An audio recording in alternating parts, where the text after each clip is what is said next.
घमंडी हाथी और होशियार भालू। कुछ समय पहले की बात थी। एक जंगल के सारे जानवर मिलजुल कर खुशी से रहते थे। एक बार सारे जानवर एक जगह पर समावेश होते हैं।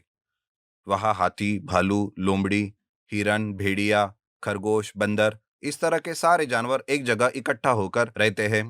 तभी भालू कहता है, हाय फ्रेंड्स, क्या हम सब आज बलशाली की प्रतियोगिता आयोजित करें? बलशाली की प्रतियोगिता? उसमें तो मैं हार जाऊंगा। अरे रैबिट, तू चिंता मत कर यार। ये सिर्फ मनोरंजन के लिए है। मैं रेडी हूँ। हे भालू, तुम्हारे और मेरे बीच प्रतियोगिता होगी। क्या कहते हो? ठीक है गजराज। इस तरह सारे जानवर अपने मनोरंजन के लिए दूसरे जानवर से प्रतियोगिता में भाग लेने लगते हैं। जैसे हिरन लोमड़ी के साथ, खरगोश बंदर के साथ और भेड़िया, यह सारे प्रतियोगिता देखते रहते हैं। इस तरह मनोरंजन के लिए शुरुआत किया जाता है। बलशाली प्रतियोगिता में हिरन के मुकाबले लोमड़ी जीतता है। खरगोश के मुकाबले बंदर जीतता है। हाथी और भालू के बीच में प्रतियोगिता बहुत ही मनोरंजक होती रहती है। दोनों एक से बढ़कर एक मुकाबला करते रहते हैं। आखिरकार हाथी जीत जाता है। इससे हाथी को लगने लगता है कि उस जंगल में उससे ज्यादा बलशाली और कोई नहीं है। यह सोचकर वो घमंडी हो जाता है। उस दिन से हाथी जंगल के बाकी जानवरों पर अपना अधिकार चलाने लगता है। उस जंगल के सारे पेड़, नदी के ऊपर केवल उसका ही हक है, ऐसा कहकर सारे जानवरों को रोक लगाते हुए एक बार सारे जानवरों को समावेश होने के लिए कहता है। वो कहता है, देखिए, अपने पूर्वजों ने हमें क्या सीख दिया। यही ना कि सबसे बलवान का ही हमेशा अपने राज्य पर अधिकार होना चाहिए। इसलिए इस जंगल के बाकी जानवरों से मैं सबसे ज्यादा अधिक बलशाली हूँ। इसलिए आज से आप सब लोग मेरे दास हैं।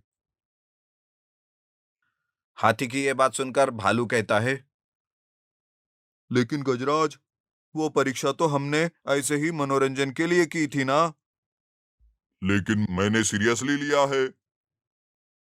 हम बहुत दिनों से यहाँ मिलजुल कर एक परिवार की तरह रहते हैं ना। वो सब कुछ कल तक था, लेकिन आज से सब कुछ बदल गया।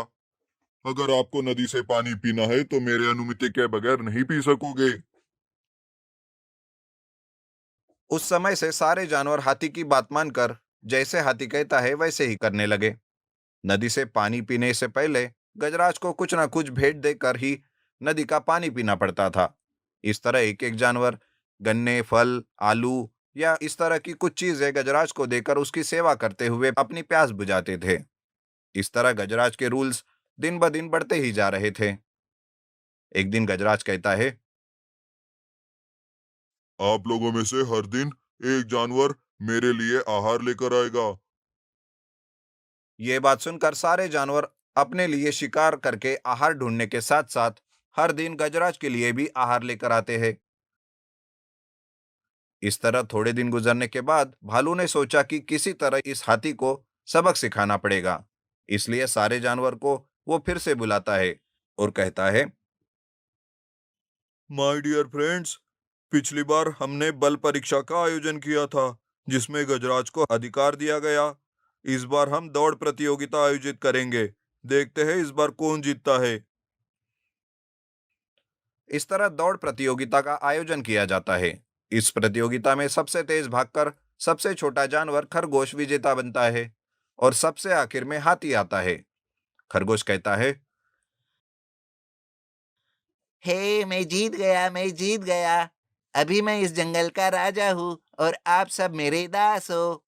ऐसा कहकर वो खिल्ली उड़ाने लगता है। यह देखकर हाथी को अपने आप पर शर्म आने लगती है। तब भालू कहता है, गजराज, यहाँ हर एक के पास उनकी शक्तियां है और उनकी कुछ कमजोरियां भी। जैसे आप सबसे अधिक बलशाली हो, वैसे खरगोश भागने में तेज है, लोमड़ी चतुर और बंदर होशियार। इस तरह का हर एक की एक एक शक्ति है। कोई भी किसी का दास नहीं है। हम सब एक परिवार की तरह है। ये सब बातें सुनकर हाथी का घमंड चूर चूर हो जाता है। तब हाथी कहता है, दोस्तों, मुझे माफ कर दो।